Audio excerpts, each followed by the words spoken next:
It's good to have you back. Now, election season is synonymous with political parties clambering to get the best spot on the streetlight polls for the election posters. But this time around, it seems opposition political parties seem to be winning the election poster game. So let's talk more about this. And we're joined by Brand Reputation Management Advisor, Mr. Moeng. Mr. Moeng, thank you so much for your time and good morning to you. I mean, it seems that we are seeing a whole lot of, posters more from the opposition as messaging and, the promises they're making, should they be given this opportunity to be in power.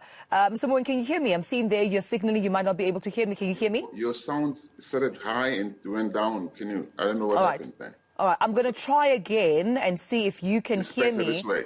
Is it better? It's good. Perfect. Yes. All right, let's get into it. I'm sorry about that.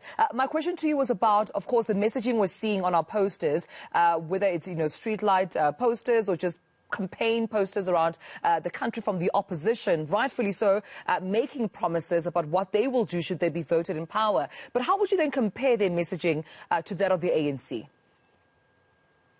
Well, I mean, look, everybody's trying two things, or well, at least some of them are. The ANC is trying to stay in power. Everybody else is trying to say they failed. We're going to do better than they've done for you. But the ANC it has become tone deaf, really. I mean, it keeps saying, we're going to bring you this, we're going to bring you that. The same things that it was meant to bring over the past 27 years and in which it has failed dismally. But the ANC also knows that there's a captive market out there for its messaging. People will believe it no matter what. But maybe that number of people who will believe the ANC no matter what is getting smaller, and it should get smaller over time. So the other guys have to raise their visibility. They have to raise their voice because visibility is key in brand competition. Yeah, and I'm glad you made that point about the ANC, because what I feel is being heard more from the leading party is the apology and the promises, not what they have done. Because, I mean, if you've done such a great job and you feel that you're best suited for this job to continue staying in power, shouldn't you be giving data about what you did, stats about where we were and how far we've come, of course, with your input as the current leading party? Yeah, absolutely. That's what you should do. You should be boasting about your achievements, but there's nothing to boast about.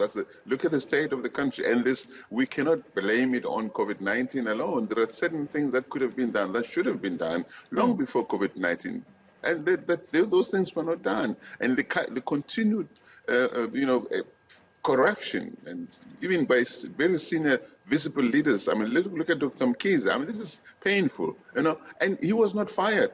The president waited for him to come in and say, okay, I'll step aside. If I were President Ramaphosa, I would have said to this dude, step aside right now. So there's no leadership. No, it seems decisiveness they're lacking at this point from the ANC. Let's talk about the recent posters we saw from the DA, controversial in Phoenix. Do you think that messaging might have set them back? I mean, 1st of November is only a couple of weeks, if not days, to go.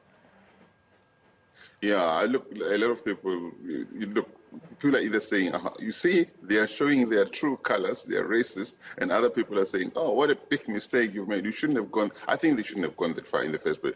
The DA has this big shower, a racial shower head hanging over its head. It has to be really careful when it plays a race card in any field. And it was a big mistake. It was a good thing that they pulled it back. Of course, some people are not going to forgive them for that. They will hold on to it. They will keep repeating that lie because that's how it runs in political campaigning. And also others are saying, just looking and referring to the picture we just saw, I'm not sure if you can see it, but a picture of some of the ward councillors that want to be voted in, saying that we don't know these people, we don't know our councillors, because it seems that we see more the faces of the national leaders and not that of the ward councillor, the mayor that's actually gunning for this position. How important is it to ensure that we see face and name and party so that if I'm going to vote someone into power, then I know where to go to should I want to lament, raise a concern, lay a complaint? How important is that, those images as part of the election posters? I think it's in any democracy anywhere in the world, it's important to know whom you're voting for, who's going to stand in that office. It doesn't make sense to just vote for a party and have the party deciding somebody else is good. After you voted, this is the person who's going to be your leader in this area. It doesn't make sense for me. I know that the ANC has always played on vote for the African National Congress. We'll tell you who's going to be your mayor or who's going to be your councillor. It's senseless. South Africans should demand accountability, direct accountability from elected officials. So they must know who they are, and those people must look them in the face and say, this is what I'm going to do for you, and they must be held accountable for that after the elections. All right, before I let you go, in a couple of seconds that I have left with you, what's your advice then? They only have a couple of days to go till the 1st of November for any political party watching our conversation right now, not only for the actual, hard, board posters we see actually literally on the freeway, but even on social media, their banners, their messaging. What would your advice be to political parties at this time? I think the messages must not be too ANC-centered.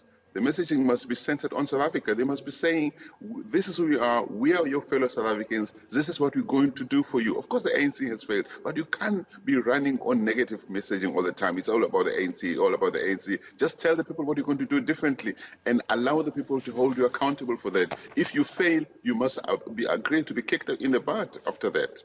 All right, we'll leave it there. So, Moeng, thank you so much for speaking to us, and hopefully they did take down some tips that you offered there for free. I appreciate you speaking to us much on the South African Morning.